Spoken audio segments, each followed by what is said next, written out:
It's Barnes and Leslie. We are your Morning X. Crash is here on traffic, and Sleaze is brought to you by McDonald's. Archways to Opportunity helps employees achieve their dreams. To learn more, visit mcdonalds.com. Sleaze us, Fram. Barnes, why don't you just pick a category? Do you want the cheater category, hot new couple, crime, music news? I mean, what do you want, Barnes? Oh, wow. Cheater. I knew you were going to go there. Let's go cheat. Well, this is a story that has resurfaced from many years ago. David Beckham, on my top 5. David Beckham's former assistant, Rebecca Luce, doubles down on claims that they had an affair over 20 years ago. She was just on 60 Minutes, Australia. He said, let's go back to the hotel. And I said, what do you mean? He said, let's go back to my hotel. And I was like, I'm not going back to your hotel room. Like, come on, you're my boss. F*** off. I think I actually said that to him. I actually said, F*** off. No way. And then he just kept looking at me, and then I gave in. What was the moment that you were like, I'm going to go? It's just look in his eyes and the way he looks at you. And it's quite hard not to. He's got a certain charismatic power about him. He's very good looking, and he can easily get what he wants, and he knows it. If you had to sum up that night, how would you do it? I'm in their room, and I took a shower, and I snuck out and went home. And I was living with my parents at the time. And my mother was like, oh, where did you sleep? And then she just looked at me and she just said, be careful. So from then on, it was a big secret I kept, and no one knew about it except for, obviously, David. Yeah, you remember that story, right? So she's been sitting on that and then came back with it? Came back and said, I never lied. I don't know why all of a sudden she's coming back with this, but I was like, yeah, I remember the story. And I think... I don't. Oh, I totally remember it. And I do feel like Victoria forgave him or whatever, but, yeah. Brewing. Well, let's go to true crime. Do you remember NYPD Blue star Kim Delaney? Yeah, of course. She was a big star. Arrested on suspicion of felony assault as her partner James Morgan is charged with domestic violence. This does not look good. She was arrested Saturday in L.A. The arrest took place at her home, initially citing law enforcement sources. Her partner, James Morgan, was also arrested following what the outlet called, quote, a heated argument that turned physical. Dang. He was arrested for domestic violence as well. They were both arrested for domestic violence? Yeah, she was arrested for assault with a deadly weapon. Wow, and he was arrested for domestic violence. Yeah. Stuff like that is really sad, and I really hate to hear it. So we'll see what happens. I'll keep you posted on that. So, Barnes, let's turn to just some music people in the news. I know you don't think Jessica Simpson might be a music person, but she did just release a country song. But you know what? Now she's revealing what keeps her vocal cords fresh. They're like, what are you drinking? Because, it's like, it's this Chinese herb thing. And I'm like, I don't know. And my vocal coach told me to drink it.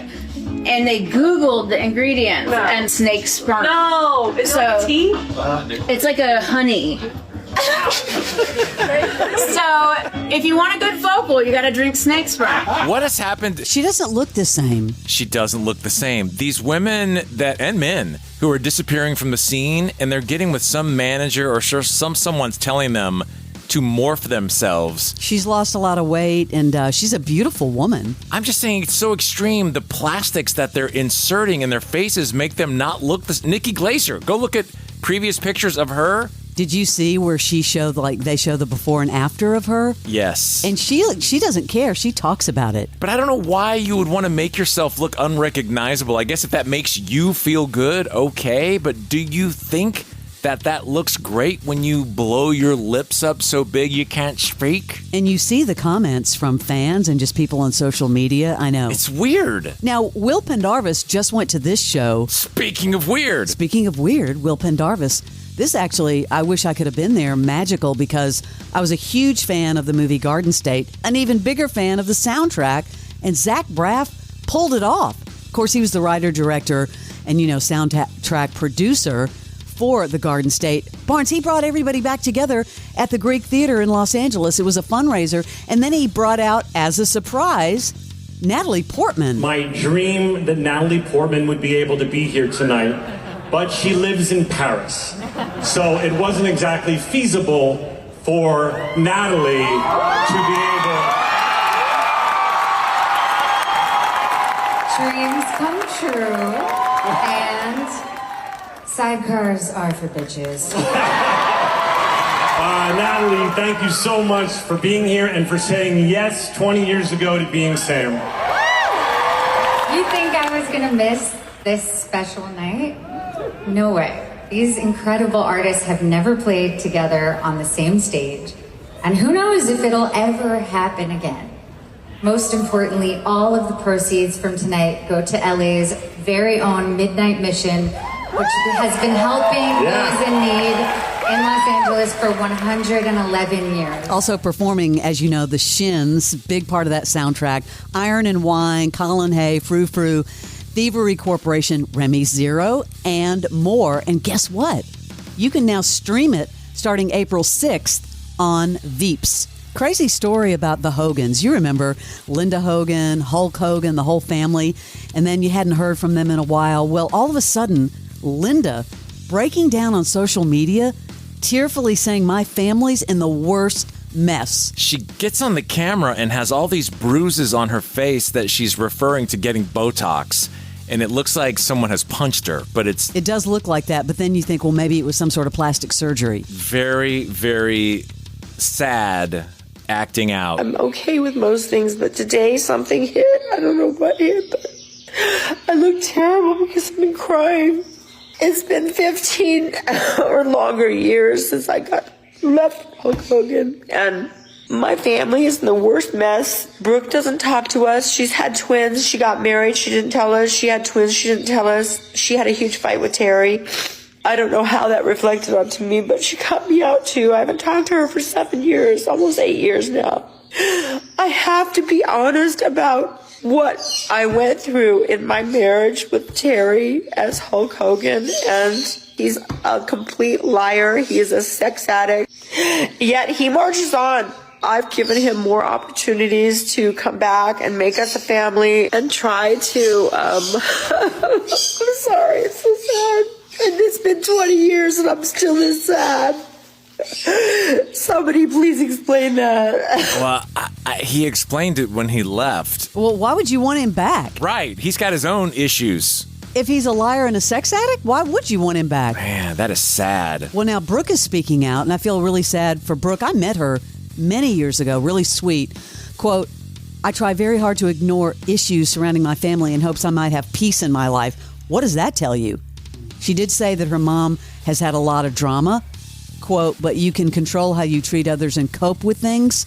And then she said, most importantly, I have completely separate reasons for going no contact with each of my parents. What does that tell you? Damn. She said that she has been extremely verbally and mentally abused since childhood. And then she said, sadly, it would frequently turn physical.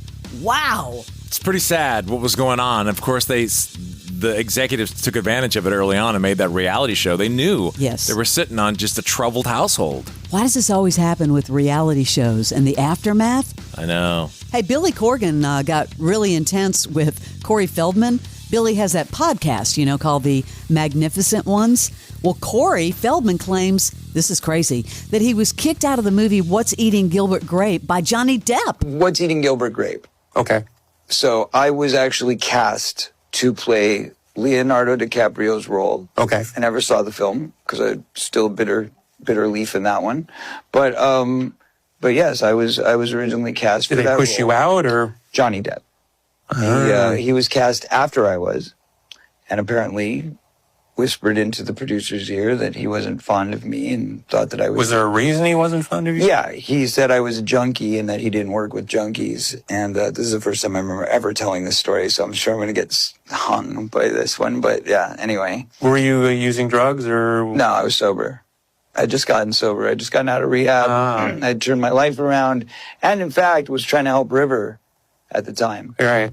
Who he was running with at the time. Right. As we all know, River's last night on Earth was at Johnny's establishment. I mean, after that, people were saying, imagine Corey Feldman in that movie? What's Eating Gilbert Grape? That dude has stories, but man, he is a mess. Sadly, he is. And finally, remember, Barnes, how we were talking about how big Adolescence is for Netflix? Yeah. Well, guess what's so huge for Apple TV? Severance, returning for a third season. Yeah, I guess the series is Apple TV's most watched drama to date. That is your Celebrity Sleaze. The Sean Ryan Show Peak Points. Get timeless inspiration from the very best of the Sean Ryan Show. What do you think of working with the SEALs? We went out every night going after bad guys. I was humbled. There was no going back home. I would be in another room crying because I was afraid to go to sleep because of what was coming for me in the middle of the night. How long did it take you to be able to talk about it? A long time. But I realized my experiences may help other people too. The men like yourself are considered legends in the community. You're right. The Sean Ryan Show Peak Points. Follow and listen on your favorite platform.